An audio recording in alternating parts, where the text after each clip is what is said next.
हम लोग जो है वो केस स्टडी कर रहे हैं। तो इसमें एक केस स्टडी हम लोग प्रोबेबिलिटी पे कर चुके थे। ये हमारी दूसरी केस स्टडी है। इसकी क्वेश्चन की फ़ोटो जो है वो आपके वीडियो पे है। आप उसे पॉज करके एक बार पढ़ के पहले खुद ट्राई करिए, उसके बाद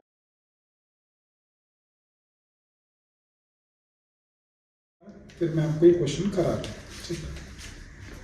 अब क्वेश्चन ये मेंशन है कि a bank offers loan to its customers on different types of the interest। लेकिन जब ये आप क्वेश्चन पढ़ोगे तो क्वेश्चन में काफ़ी ज़्यादा इररेलेवेंट चीज़ें रहेंगी जिसका आपके क्वेश्चन सॉल्विंग से कोई लेना देना नहीं है। तो आपको यहाँ पर मेन पॉइंट्स डायरेक्ट पढ़ने हैं कि जैसे यहाँ पर 3 टाइप के आपके पास लोन है, फिक्स्ड लोन, फ्लोटिंग लोन और वेरिएबल लोन रेट है। तो इसमें इस तीनों को अगर मैं इवेंट मान लूँ, सपोज ये E1 है, ये हो गया आपके पास 10/100। इसके बाद आपके पास E2 हो गया, ये बन गया 20/100। देन आपके पास E3 हो गया, ये हो गया आपके पास 70/100। और मान लो आपने क्या करा, ए टाइप का लोन लिया और आप डिफॉल्ट कर रहे हो, इसके चांसेस जो हैं वो है 5%। अगर आपने लोन बी लिया हुआ है और इसके डिफॉल्ट करने के जो चांसेस हैं वो है 3%। और जो थर्ड टाइप का आपने लोन लिया हुआ है इसके डिफॉल्ट करने के जो चांसेस हैं वो है 1%। इसमें कई बार बच्चों को ये प्रॉब्लम होती है कि उन्हें ये क्वेश्चन को पढ़ने के बाद आइडिया नहीं लगता कि E1 क्या लेना है और A/E1 क्या लेना है। तो आपको हमेशा ये देखना है कि 2 इवेंट होंगी, इसमें से पहले कौन सी होने वाली है। तो पहले आप बैंक से लोन लोगे या पहले डिफॉल्ट करोगे? तो ऑब्वियस सी बात है, सबसे पहले आप लोन लोगे। तो इसलिए ये आपका लोन लेने वाला प्रोबेबिलिटी है और ये आपका डिफॉल्ट करने का है। तो डिफॉल्ट वाला आपका इवेंट E1 E2 हो नहीं सकता, इसलिए फिर ये आपका कंडीशनल प्रोबेबिलिटी हुई। अब आपसे फर्स्ट पार्ट में, जैसा कि मैंने आपको बताया था, 2 पार्ट आते हैं। पहला part theorem of total probability आता है, वो आपको क्वेश्चन पढ़ने से पता चलेगा। पहले जैसे बोला, what is the probability that a customer after availing the loan will default on the loan repayment. यहाँ पर कहीं मेंशन नहीं है कि किस टाइप का लोन जो है वो आपने लिया हुआ है।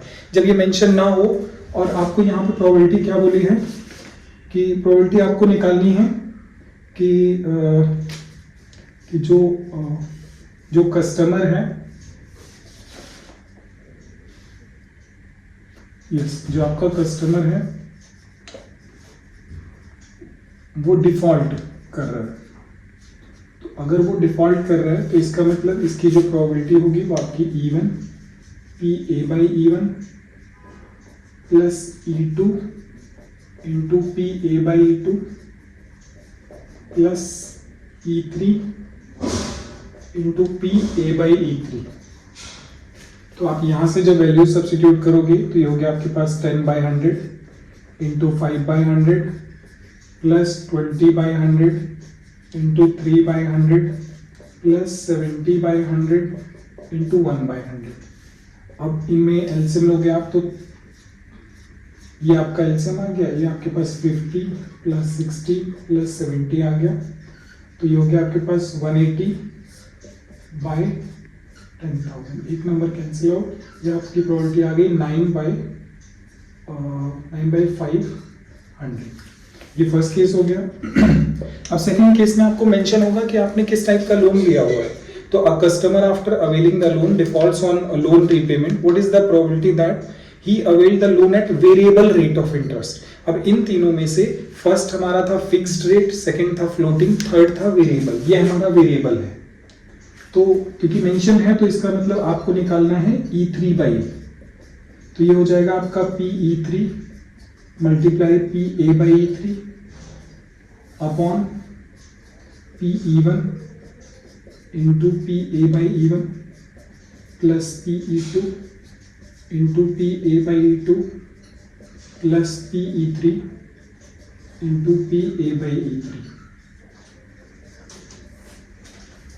तो आपका ऊपर, तो इसको आप मल्टीप्लाई करोगे, मल्टीप्लाई करने पे डिनोमिनेटर सबका सेम आएगा। ये हो गया आपका 70/1 2 3 4। ये हो गया आपके पास 50/ प्लस 60/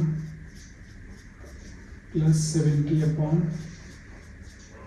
क्योंकि सबके डिनोमिनेटर में 10,000 है, वो कैंसिल आउट हो जाएगा, ये आपका 70 आ जाएगा, और इन सब का सम जो आया था वो आपका 180 था, तो ये आपकी प्रोबेबिलिटी हो गई 7/80। तो आई होप आप लोगों ने ट्राई करा होगा और आपका सही आंसर आया होगा। तो मिलते हैं नेक्स्ट वीडियो में एक नए क्वेश्चन के साथ। Thank you.